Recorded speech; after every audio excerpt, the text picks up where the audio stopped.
Sun. These are our folks born from July 23rd through August 22nd. Leo, as you may know if you are a Leo or if you've dated or if you're dating a Leo, this is the lion. That's the symbol, the animal symbol. When I think of Leo, I think of the sun, though. I like to think of the way that a lion radiates its roar out away from itself, right? Our sun radiates its light and energy and radiation out from its body, which of course keeps our planet here, the Earth, keeps our ecosystem working, keeps us all alive. It's why we have plants to eat and animals have plants to eat, and etc., and oxygen and all the good stuff that we need here to keep this beautiful planet humming. So with that comes creativity. You think of all the things that are here on the earth, and it's a process of creation, of birth and death and regeneration and over again. That's all fueled by the sun. So when you think of a Leo, I want you to think of this dynamic, outward, creative energy. That is Leo. A Leo is here to self-express. They're here to be heard, to be seen. Many times Leos, if someone has a very strong Leo chart, you know them when you see them. I met two Leos just this past week, and I knew immediately before they even told me their birthday that they were Leo, or at least had a Leo rising or a Leo moon, you know. Leo has a colorfulness, and not literal colorfulness necessarily, although it can be, but there is a sparkly, energetic, charismatic energy that comes from the Leo. Okay.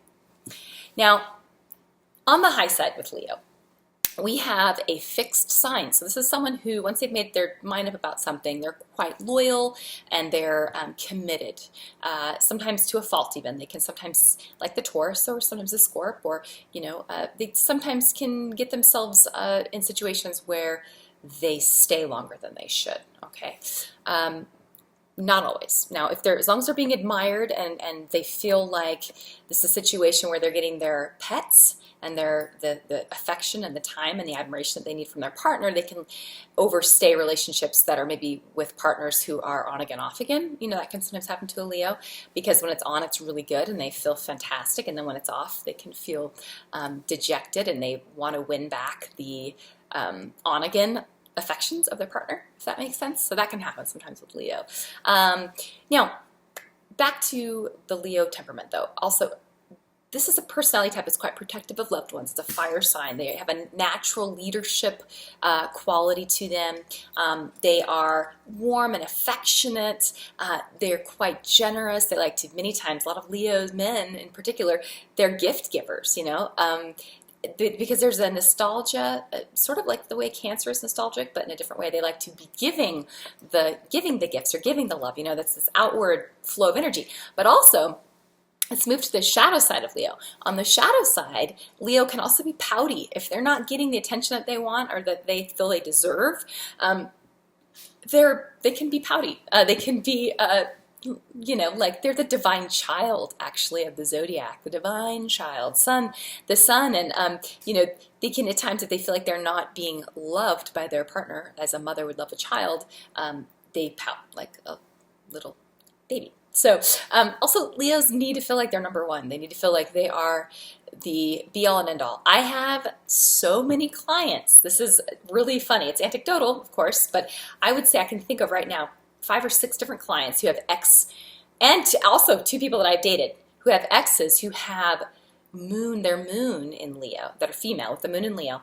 and who broke up with, okay, mind you, they broke up with the male partner, but then after that male partner has moved on to a new female, the Leo moons come back into the picture, okay?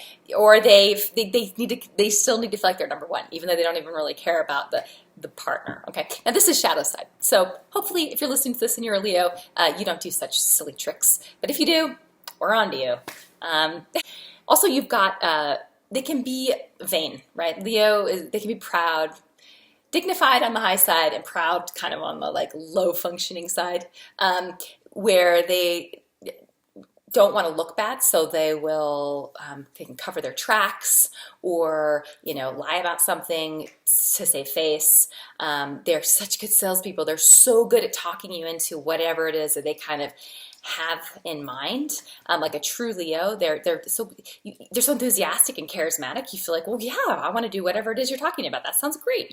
They can really sell people into something. But that can also make them seem a little. They can be bossy sometimes, or they can be a little overbearing with what they think is the right way. If you're working like in a team, sometimes the Leo can be like wants to get its way. It's the king and the queen, so they can be a little demanding or bossy. But ultimately, they are a strong leader, and a lot of times they are correct. They have a good intuition, and it's different than a water sign intuition. It's a fire sign intuition. It's just kind of like they'll strike out and try something, and if it doesn't quite go the way that they expect it to go, they'll fix it and make it go the way. You know what I mean? That's a fixed energy. It's like taking what you've got in the present moment and making it work. Okay. Applying energy to that to make it work. Now, as far as also another shadow side thing, they do have a high need for thank yous and for praise. And I don't know that that's necessarily shadow side or low functioning. I feel like that's actually just, if you as a partner or a friend, if you understand your Leo, you recognize that they are generous and they give, okay? But they don't do it the way a Virgo does it, where it's like self-effacing, like they give. They don't really expect or nor kind of in a way want or feel comfortable with receiving in return. Leo's not like that. Leo's the divine child. It's like a kid playing. They want to throw you the ball, and then they want you to throw it back to them. Like, okay, like they want the back and forth. They want to give to. It's just like the sun and the moon, right? So the sun shines on the moon reflects the light back. They just want this reciprocity there, and they want to be told thank you, or like to recognize that they're making an effort and they're focusing all their divine energy on you. So recognize that and know that you are with someone who is here to express their ego. So you need to support that sort of life purpose. Okay, Leo's in love. Now you've got a Leo, someone who's true Leo. They're very romantic, they're ardent, and because remember we talked about them being the divine child, there's an innocence to the way that they love. They like to have fun, they like to be spontaneous and surprise their partner with, whether it's a fun trip or it's even just something simple like a love letter that they've left for you on the counter, or, a female Leo, I can see her leaving like lipstick kisses and words and stuff on the mirror, like that kind of thing. Like they like to demonstrate and express their love when they're really in love with someone, and they're really proud. Like on social media, you see Leos, they'd be posting like pictures of their partner and the two of them together, and they want to show you off. And it's not out of, it's out of this place of kind of like, they just admire you as well. And so when they admire, they have to like let others know. They can't like keep it to themselves. Okay, Leo's expectations in love. Now, Leos many times, like I said earlier, they have a little pride and dignity to themselves in the way that they operate. They appreciate a partner who also takes pride in themselves. And this includes physically. A lot of Leos, they can be kind of flashy with the way that they dress. You could have a Leo that started out, with not a lot of money, and then gets a job in the real world, and starts making some good money, and then the first thing they would do is go out and buy some really nice clothes. Like they like to, again, because they're this energy that's about flowing outward from this. It's an extroverted expression of energy. So to be seen, to be heard, to make a mark, that's Leo. And so the way you dress many times, they can be bold. So they like a partner who is also someone who presents well, someone that they can take out in public and be proud of. Now, also expectations. They expect loyalty. They are loyal. If they've committed to you, if they're in love with you, with a Leo, okay? Of course, the whole chart, we need to look at the whole chart, but Leo's quite expressive and ardent. When they're in love, they can't help but tell you, so you will know. And if you violate that and you are not loyal in return, that will really anger a Leo. And it's the one thing that would make a Leo leave, really. And a Leo who stays in a situation where their partner is cheating on them, they've got to have some, water or earth on that moon, or, some other things happening there, perhaps some Virgo Pisces stuff happening, or 6 and 12 house stuff happening to get them to stay, and they're going to hate themselves the whole time that they're staying. So loyalty is important. Leo's biggest fear is, their number one kind of, remember, they're the sun. So they need to be recognized. They need to feel like they're doing something with their life that's important. In their relationships, they need to feel like they're important to the partner. There is a little bit of an egocentrism to them. I mean, look, the sun It's our star that holds our entire solar system together. So they probably deserve, and they probably, you know, a Leo typically, and if, as long as they're well aspected, they're quite loving and they deserve the admiration that they need, you know, they seek. Their biggest concern is that they're not important, that they're not, you know, number one to their partner, that they're not number one in whatever their field of work is. You know, they're quite ambitious. Because it's the sense that you came, you lived your life, but you didn't do the one thing you were supposed to come do, which is leave a mark, an indelible mark that's unique to you. That's Leo's mission. So if they feel like they're not accomplishing that, then you got a sad Leo. So that's their fear. So support them in their efforts, their creative efforts, their career efforts. Be patient with them when they do go through a little ego, times where they get a little, kind of a little inflated ego. If you can help bring them back to earth, that's always good. But do it in a nice way without hurting their dignity. Okay? And ultimately, they just need love and affection returned back to them. They're pretty simple. They want to be admired, loved, and snuggled, and all of that good stuff. So that's your Leo. Virgo Sun. Virgo are people born between August 23rd and September 22nd. So this is around the time of the fall equinox. You know, moving into Libra, you've got right after the fall equinox. Now, Virgo's ruled by Mercury. That's our planet, the little planet Mercury that you know, orbits around the sun in about 88 days to create 1 year for Mercury. This gives our Virgos and our Geminis a quickness of mind or a nervousness. It plays out a little bit differently in Gemini and Virgo. In Virgo, through Earth, through this mutable Earth, you see an individual who is analytical. They appreciate categorizing things. They appreciate doing things a particular way. They like systems, planning, analyzing, etc. That's quite Virgo. Virgo is kind of misunderstood too. The symbol is the Virgin. And to me, I like to think of the Vestal Virgins and this idea of this sacred purity. And you can see that applied metaphorically in the way that they mentally process things. They're seeking for a perfect system, a perfect order and way of doing things. My puppy's crazy, he's playing with the stuff. Oh my gosh, that's funny. So they are seeking this idealistic version of whatever it is they're interested in, whether it's from something as simple as organizing a toolbox to a Virgo who's interested in astrology, for example, who likes to learn about the categorizing. There are a lot of Virgo astrologers or astrologers who have a touch of Virgo on perhaps their Mercury. It's that interest in understanding how a system or a language or symbols, how these things all work and how they explain a deeper process or a deeper, more complex system.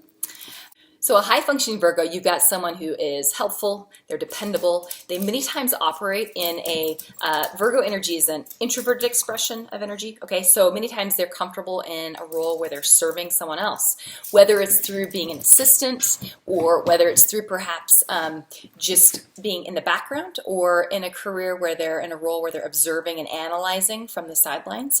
Now in relationships, this can come out sometimes, we'll talk about this in the low-functioning part, but it can come out as criticism. They can be critical, but on the high side, back to the high side, they're devoted. You've got authentic, genuine people. You've got someone who's got a good eye for detail. They're good at again, analyzing something, breaking it down, making it kind of make logical sense. They like to be in the world of the here and now. There's a practicality and a sensibility to Virgo where you know, they appreciate showing up to appointments on time. They appreciate, you know, sort of doing their duty, like doing the things that they say they'll do. There can be kind of a Boy Scoutish vibe to a male Virgo. I know quite a few actually that have kind of that like do-gooder vibe to them. They've got, like I said, this dutifulness, and there's a responsibility there. And they don't have as much of a need for the ego. It's not they're not going to be directly motivated for ego strokes. So much as they're going to do things out of a place of it's just like the right thing to do, and they can't not do it that way. And they will appreciate someone who gives them ego strokes. Look at their moon too. You got anything fiery on the moon or earthy, you know, they're going to be someone who really would like to get some little pats back. Now, Virgo is also quite hardworking. kind of goes to being dutiful and responsible. But the sixth house, which is the Virgo house, has to do with our daily habits and sort of consistent patterns and the in and out of the minutia of life. And so Virgo is comfortable in the role of taking care of business, you know, getting things done that maybe other people don't want to take care of. On the low side, so low functioning Virgo, you'll have someone that can be overly critical. I know quite a few Virgo females, and this is not, by the way, these are people that are some of my favorite people in the world, right? But they can be, Virgo females in particular can be kind of pessimistic because there's a realism there where they can sort of see it, and they've seen the patterns, they've seen people's behavior, and they've seen what happens when this happens, you know? They kind of get like to this place where they become a little disillusioned because a Virgo, they'll show up, they do the stuff that it is that they say that they're going to do, right? They come on time, they, you know, keep their appointments, they go run to the grocery store and don't forget to pick up the ice for you, you know, that kind of thing. That's Virgo. So when you don't show up, or when the world in general kind of, they get screwed sometimes, like we all do, they become a little disheartened and disillusioned by the whole thing. So they can be a little pessimistic and a little anxious as well. Anxiety is a big thing for anyone who has strong Virgo. I have a Virgo Mercury and Virgo Venus in the first house, and I know anxiety. It's because it's like they run at a higher speed than a lot of other people, even mentally, because this is Mercury, which to me is a mercurial a planet. It has to do with the mind. There is a nervousness. A lot of, like, if I was to think of the stereotypical Virgo, they would be quite thin because they're busy, and there's a nervousness there, and there's a anxiousness that's there. So sometimes can have issues of insomnia, things like that. They have high standards. Now, Virgos are idealistic, just like Pisces. To me, this is like this axis of service, and it's this idealistic, value-driven axis. So they appreciate they have a hierarchy in their mind of how things should sort of operate. And so they'll appreciate when they'll want things to be up here. And they'll also kind of realize that to have things up here is going to be really difficult. Like they know that they're perfectionists. There's quite a realistic, that's almost, I think, their strength and their weakness, right? Like they can really see themselves a lot of times. They can see all their shit. And so they sort of feel bothered by that because they're not reaching, they personally aren't able to hit their own, you know, standard of what they think is ideal. And so they can project it onto other people or relationships, or just assume everyone else we're all a bunch of screw ups as well, kind of thing. So they also can be martyrs sometimes. You know, you got this with both Pisces and Virgo, this axis. Anyone who has these zodiac signs strongly noted in their chart. Because, again, it's this ability to give and give and give and give, because it's kind of just, they operate better in the place of taking care of something else behind the scenes, taking care of someone else's problem and fixing it, rather than maybe receiving care from someone, like someone taking care of them. That will make them a little uncomfortable, because that means that they're failing at whatever it is that person has to take care of for them. Remember, they're Virgo and they want to do things to this level. It's like an ideal, and that means that they're not. So they're like, oh, I'm a big loser because you're taking care of me. This is really uncomfortable for me. Even like gift giving, a lot of times Virgos are, I mean, again, look at their moon, all the other thing, they're Venus, but a lot of times gift giving, receiving gifts can be a little awkward for Virgo, or they can be someone that you're like, I'm not really sure what to get for that person exactly, you know, but ultimately they'll enjoy it. So gifts, but okay. Now, Virgo in love. So because you've got a person who has these, you know, pretty high standards, this applies to their love life as well. And, when they fell in love, they have thoroughly sort of analyzed the partner first. Now, I've got a friend who has has an Aries moon, and she's a Virgo, and she's quite spontaneous in love. And you know, she's married now, but when she's dating, she's the kind of person who's very fun and would very much that Aries moon, independent spirit, want to do what she wanted to do. But then after she was sort of seeing someone, then her Virgo analytical nature would kind of set in, and she would sort of analyze things and look at them from, you know, both sides and be like, you know, like this doesn't feel right, or this, you know, so sort of after the fact, it was like this Virgo in hindsight, rearview mirror Virgo thing happening. But, you know, they have this idealistic thing that they're looking for. A hard thing for an idealist is you might have to just come to the realization that there really isn't an ideal. I mean, there is in your head, but as soon as you make something move from the mental space to the physical space in the form of another human, good luck. Like, you know, it's going to be a daily for Virgo. It's got to be a daily recommitment to this other human being, and that recognizing that they're, you know, that they're not going to meet the Virgo standards, just as the Virgo doesn't meet their own standards, and that's okay. So sometimes Virgo with this, they can be that the high standards. They can also, though, it's really interesting, they have high standards, but then they'll also kind of stick around. So they can be a little sort of passive-aggressive or codependent even. I mean, I use those terms very cautiously. I don't mean that Virgos are codependent or that Virgos are passive-aggressive. I'm saying think of what that sort of looks like when someone's codependent, when they want to support another person or take care of someone else's needs and keep another person sort of in a place of like addiction or like in a place of weakness so they feel needed. That can happen with Virgo, okay? And so you can sometimes see Virgo Pisces types get with like these narcissistic types, which would be more your Arian, Capricorn, Leo-ish type individuals, okay? Okay, so with a Virgo, you have got this devoted partner. The Virgo in love is devoted. Their devotion just, you know, it's not the Piscean devotion, which would be this merging spiritual oneness thing. It is more like the Vestal Virgin, you know, worshiping the object of their love. They are sacrificing their carnal desires, you know, to perhaps be with other people to devote themselves to the one they love. Okay, so think of it as almost a religious experience, because the Virgo sort of symbolizes it's the virgin, it's the human here on earth looking up to the divine, and Pisces on the opposite end is just that merge of the divine and the earthly. Okay, so Virgos in love, they need that devotion in their partnership. A lot of times Virgo males will put females up on the pedestal, and you know you're going to fall off, you're going to jump off, or you're going to get pushed off when you're on a pedestal. So being on a pedestal is not comfortable. So Virgo men, don't do that. There's a certain level of devotion that should happen. And you know, when I say devotion, it's like this religious devotion. There's a certain amount that should happen in any relationship, but it should go in both directions, okay? Okay. Oh, and also, so the thing with Virgo is they are looking for the one. You know, this is again sort of this religious experience in a sense. It's this worship of the partner in a sense. In love. So here you go. Here's the problem. You got someone who has high standards in love. They have high standards for themselves, but also for their love match, their partnership, and on their partner themselves.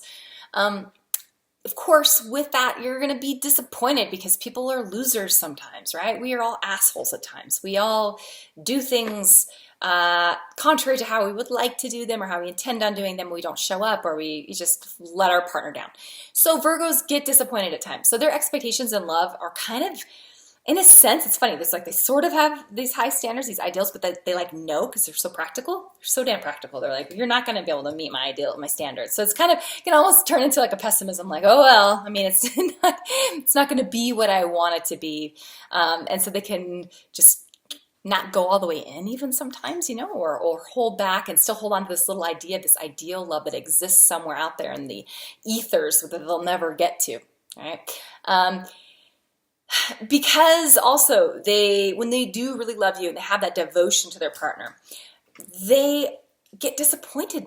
They're let down many times by their partner, right? They realize I love you fiercely, but you might not be able to do it in return. Okay, and so self-sacrifice, if you can do things for them where you're sacrificing something that matters to you for the Virgo partner, that will be something that really means a lot to them. Showing up for them, showing up, being a backbone, you know, being like a strong, united force. They do want to look up to their partner. And if you let them down, they sort of become disillusioned and they lose a little bit of respect for you. So you have to, you know, show up for them as best you can. And a Virgo will give you this sense that you want to be a better person. You want to be in a better place than you are right now. You want to live up to these standards that are actually really quite beautiful. They're ideals of what true blossoming divine romantic love looks like. Okay, Virgo's biggest fear. So yeah, Virgo, if we're thinking of this archetype of the virgin, I always think of sort of this religious virgin. It makes me think of nuns or the Vestal Virgins, whatever. That means the partner is God. The partner is divinity. It's the divine. Virgo is learning how to access the divine or the oneness, the same oneness that Pisces is all about on the opposite end. But they're learning how to do it from this place of object, subject, or like this place of they are this worshiper and the partner is the divinity. Now, this is very, you need to think about this in kind of a big abstract way, okay? But they'll serve the partner. They'll defer to the partner's needs many times, a Virgo, especially Virgo females. But at the same time, their worry, their fear is that their partner won't be able to love them in return in the same way. So, you know, you can have a dark Virgo, someone who is pretending to worship the partner and very charming and saying all the right things, but on the inside is not really going all the way in because they've lost kind of hope that anyone else can match where they're going to go anyway. So what difference does it make? So that can happen. So keep that Virgo feeling like they are your beautiful ideal of what love is, and that their devotion does not go unnoticed, and that you shine your light on them, you know, so to speak. Leo and Virgo. With this combination, this can work really well if the Virgo is willing to stroke the Leo, you know, so to speak, the Leo's ego.